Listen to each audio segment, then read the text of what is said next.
exactly what you want to see. Let's run this puppy in. Score a touchdown and tie this game. Life, run for your life, touchdown on one play. Worked on this in practice. Touchdown. It's up to Kelvin Benjamin. This is all you, buddy. Kelvin Benjamin for a touchdown. Oh, he toasted his man. Holmes toasted his man. Spin move. Oh! Oh!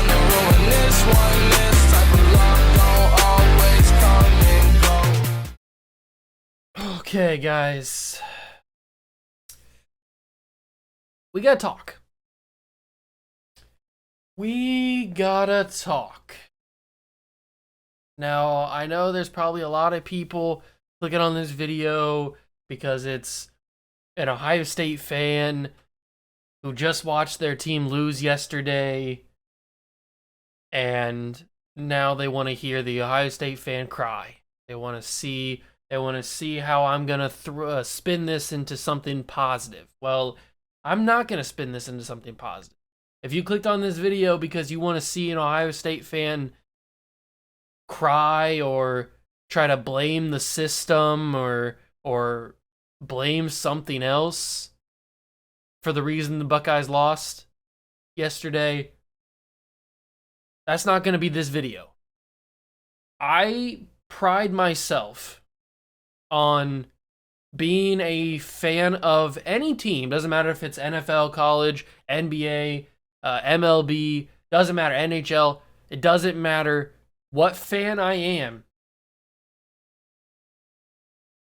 of what team. It doesn't matter. I'm going to hold you accountable when you do stupid stuff. I'm going to hold you accountable when you make bad trades or you make bad decisions. You sign stupid free agents. You pay way too much money for a free agent, or you make a bad decision on a fourth down or something. You should have went for it on fourth down instead of kicking a field goal. Like all that kind of stuff. I'm going to hold you accountable for that if it's stupid. I'm not one of these fans that has the rose-tinted glasses that thinks everything my team does is good. Everything that my team does is always perfect. No, I'm not one of those fans. If you clicked on this video and you think that, and if you're one of those fans, that's totally fine. There needs to be room for both of us. But I'm just not one of those types of fans. That's just not who I am as a fan of sports. And that translates to college football and to the Ohio State University.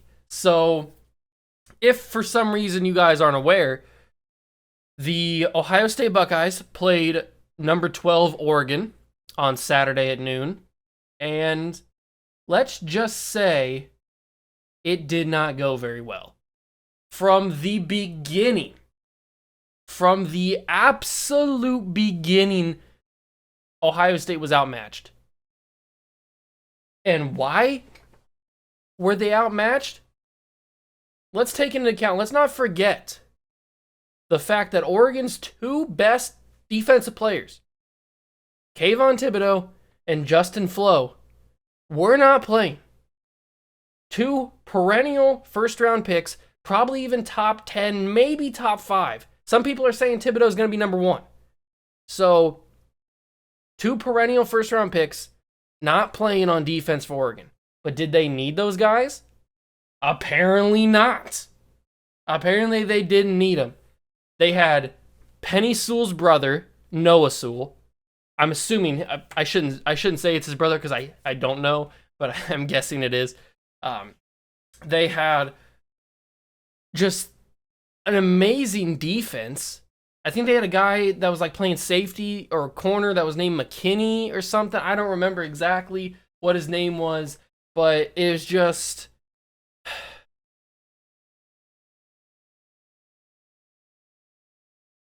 I don't know, man. I don't know. I've had some time to process it. If you don't know, I put it in the thumbnail, but the score of the game, the final score was 35-28 Oregon. So what this does for the rankings, the AP poll, I don't know. I haven't seen it yet if it's out. I don't know if it is yet. I think it takes a couple days for the AP poll to come out. So what this is going to do for the AP poll, I don't know. I'm assuming Oregon's going to move into the top 7, maybe even like 6. I don't think they move into the top 5. But Ohio State probably falls to 6. They probably fall to 7. They didn't look good. The Buckeyes did not look good. And that's coming from a huge Ohio State fan. A homer, you may say. I will root for the Buckeyes through everything. Through the thick and thin. I'll always be a Buckeye fan. And I will praise you when you do something good. But when you put out a performance like you did Saturday afternoon, if you play like that against Michigan, the world might come to an end. Because I hate to say this, but Michigan actually looks kind of good this year. I know it's disgusting. I should wash my mouth out with soap. But Michigan, they didn't play a very good team in week 1. And they played Washington yesterday. Michigan kind of looks good. But getting back to Ohio State.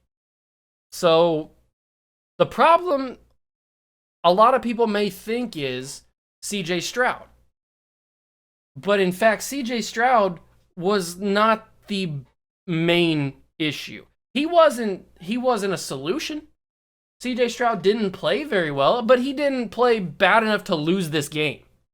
He threw for 484 yards as a redshirt freshman in his second ever start, going up against a top 15 defense in all of college football. When you have teams like Alabama and Clemson and Georgia, all these top 5 teams scheduled bums. Alabama played Mercer.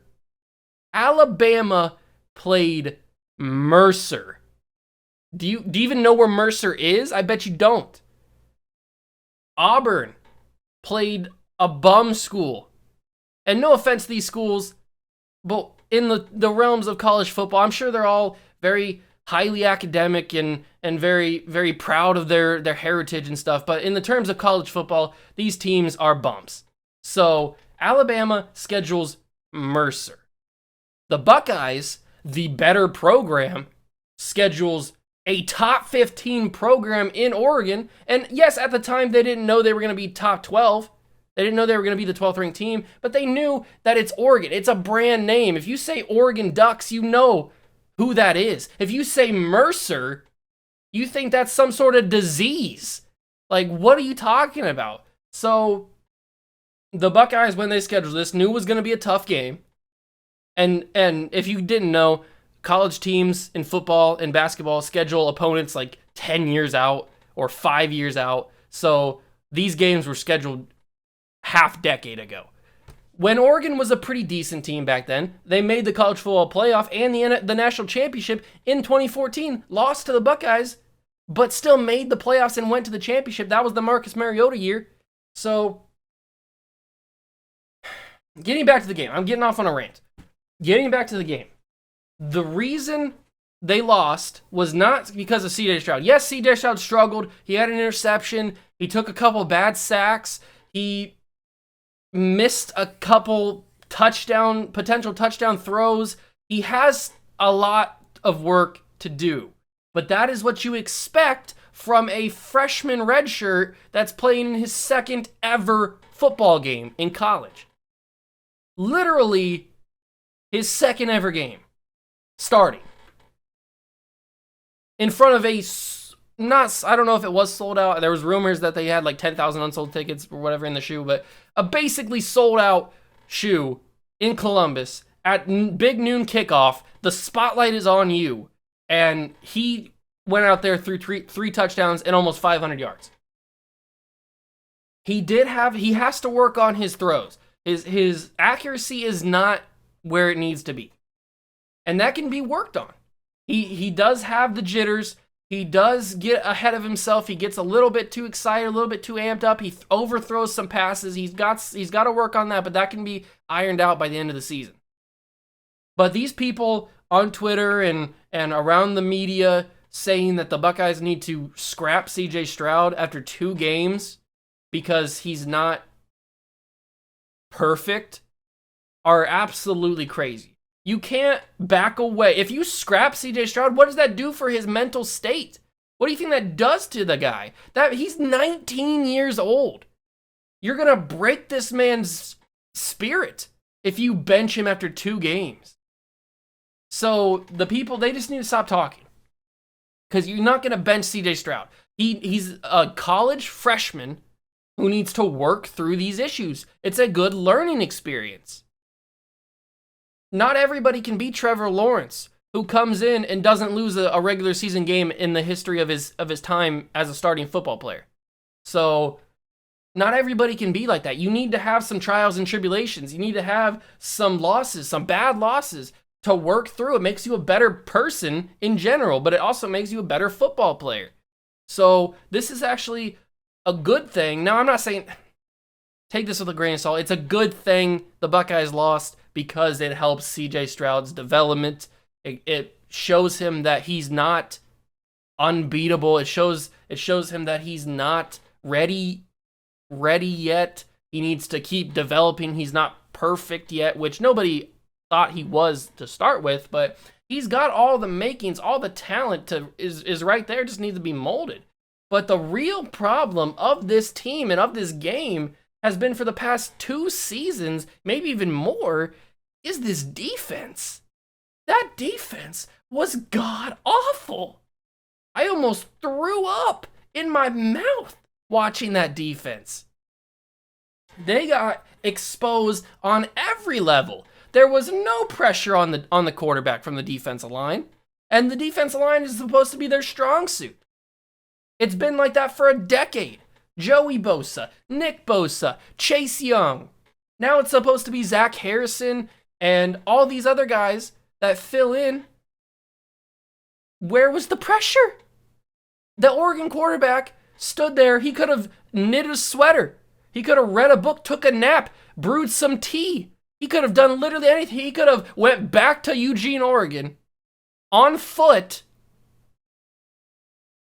came all the way back, and still had time in the pocket to throw. That's how much time that offensive line gave him for the pressure that's supposed to be there with this defensive line. So that's issue number 1. Issue number 2, the linebackers were non-existent. Eichenberg, was he even on the field? I don't even know. Yeah, I do know because I saw his name and I saw him make some bad plays, but he was there, and he shouldn't have been because he was trash. That was a bad performance from the linebackers. They should be ashamed of themselves. They need to take some Buckeye stickers off of their helmets. The secondary was unbelievably bad. Unbelievably bad. I'm so flustered, I'm messing up my sentence. They were unbelievably bad. They got burnt over the top every single time Oregon wanted to do it. And the thing that gets me the most is that Oregon scored 3 touchdowns running the football. You want to know how they did it? I'll let you in on a little secret. They ran the exact same play 3 times. And you know how many times it worked? It was 3 for 3. The same exact play, shotgun formation, CJ Verdell right next to Anthony Brown. Hands the ball, snaps the ball, hands the ball to Verdell, runs to the left side. The edge is completely open. Nobody secures the edge. Nobody pinches down. The corners don't even know what planet they're on. Denzel Burke, supposed to be one of the better freshmen in the country, if not just the Big Ten, but one of the better freshmen. Where's he at? All these other guys are not there. The left side completely wide open. The offense line for Oregon just bullying these grown men that's supposed to bully the offensive line, but no, not today. CJ Verdell, and not to take anything away from CJ Verdell, he's a very studly guy. He's probably going to be a first-round pick in the NFL, if not a second-round pick. He's very fast, very athletic, very good running back. But he should not have had that much space. 3 separate occasions where the same play was run, and he was running 20, 30 yards for the touchdowns. It wasn't like it was right at the goal line and he got 2 yards. No, he was running 30 yards on some of these touchdown runs. He ended up with 161 carries or 161 yards and 2 touchdowns. Unbelievable. What are we doing?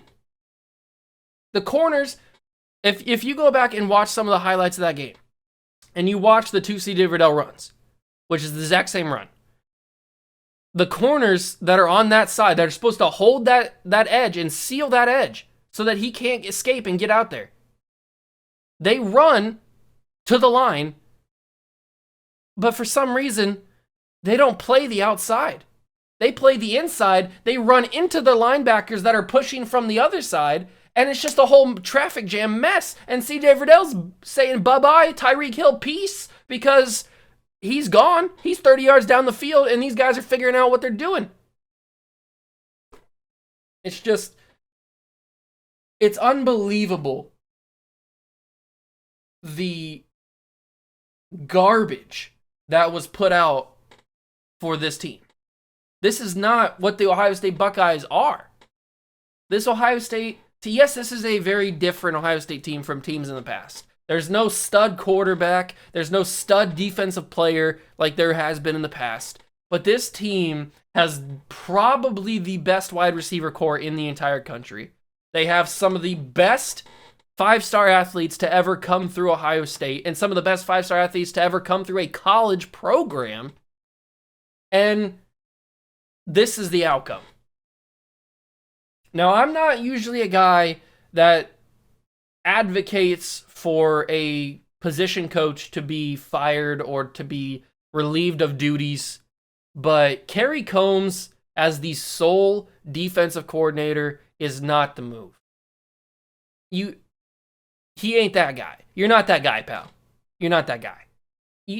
Kerry Combs, when he's a defense coordinator, works best when he's a co-defensive coordinator with another guy that probably arguably should be the full defense coordinator, but needs to be a co too. It's a mesh. It's a mixture, and it works well. It works well. Kerry Combs is a fantastic recruiter. Fantastic. Probably the best, if one of the best, if not the best in the country at recruiting talent. Just look at the roster. But Kerry Combs, as a defensive coordinator, the main defense coordinator, it ain't it. It is not it. Just bad. And so Ryan Day needs to take a serious look. Now I know that we're 2 games into the season, and this may seem like an overreaction. But if that's what people think looking from the outside in. I've been in this for years. I've seen things at Ohio State. And this performance, and if you listen to Ohio Sports Talk Radio on Monday, you will hear the exact same thing. Kerry Combs either needs to have a major look in the mirror type to come to Jesus moment and realize that he's not the guy to do this, or Ryan Day needs to have a serious talk and maybe think about giving somebody else part control and making it a co-defense coordinator. Because I don't want Kerry Combs to lose his job, and I don't think that needs to be. We can separate the fact that he's a great coordinator, a great recruiter, and a not so great mid coordinator. So we can separate those. We can keep him on the staff. You can keep on the staff to recruit. That's perfectly fine. I'm fine with that. Do that. I want you to do that. But he doesn't have to be solely in control of that defense, because if he's going to be solely in control of this defense for the entire season, we might not even be bowl eligible, because that defense will get lit up by literally everyone. The offensive line for Oregon didn't even have to worry about pressure because that defense was not enforcing any pressure. They were not forcing anything. Anthony Brown could have done anything and it would have worked because that defense was so bad. So if you were coming into this video, if you clicked on this video thinking that I was going to give you a positive review, I was going to be the you'll get him next time, by golly gee, that's a unfortunate loss. No, that's not what this video is. It's not this video. Not what this video is. It's just not. I do not like what the Buckeyes put out there at noon on Saturday. I am embarrassed to watch that. I was embarrassed to be a Buckeye fan that day. I have never been embarrassed except for when they lost to Virginia Tech. I was embarrassed. It was bad. It was bad. And if that's how it's going to be this season, well, then you can just chalk up the season. It's over. The season's chalk. If that's how it's going to be, they need to fix it now. Now, the good thing about this is the next 2 weeks are against bum opponents. I think they got Tulsa next week, and then I forget who's up after that, but it's not anybody good. So they need to use these next couple weeks before they get into Big Ten play. They need to use these next couple weeks to work on that defense. The offense is fine. CJ needs to work a little bit on his accuracy, but other than that, the offense is fine. The running backs are good. Receiving core is the best. They saved CJ Stroud on a lot of those plays. CJ needs to work a little bit on his accuracy in these next couple weeks. But that defense, I'm not going to over-exaggerate right now, but if we get to next Saturday and Tulsa is giving the Buckeye defense problems, then we're going to have some problems. That review or that recap on Sunday is not gonna be good. If you thought this was bad, and this wasn't anything close to what it would be if Tulsa, I'm not saying even if they beat the Buckeyes, I'm saying if Tulsa gives them problems, we're gonna have problems here. So I'm just letting you know. I'm warning you. So before I have an aneurysm and just go completely crazy about this Buckeye defense that I can't even. So I'm going to end the video here. Let me know down below what you guys think. If you guys think that I'm overreacting and I'm just being a stupid Buckeye fan that has been spoiled for all these years, well, then you guys can just suck it and leave, because you got to be able to see the bigger picture. This isn't just a spoiled Buckeye fan upset that his team lost a game. No, I'm not worried about that. I'm not worried that we're not going to make the college football playoff, because as long as the Buckeyes win the Big Ten championship game, they're locked in. It's a guarantee. Alabama, Clemson, Ohio State, locks. 3 locks, guaranteed every single year, as long as they win their championships. So, and even sometimes if they don't. So, I'm not worried about that. But if you guys can't see the bigger picture, then we just can't see eye to eye. So, let me know down below what you guys think. That's going to do it for me. Thank you guys so much for stopping by and watching. Make sure to smash that like button, hit notification bell, and the subscription button as well. Join the Juice Club. I'll catch you guys in the next one. Peace.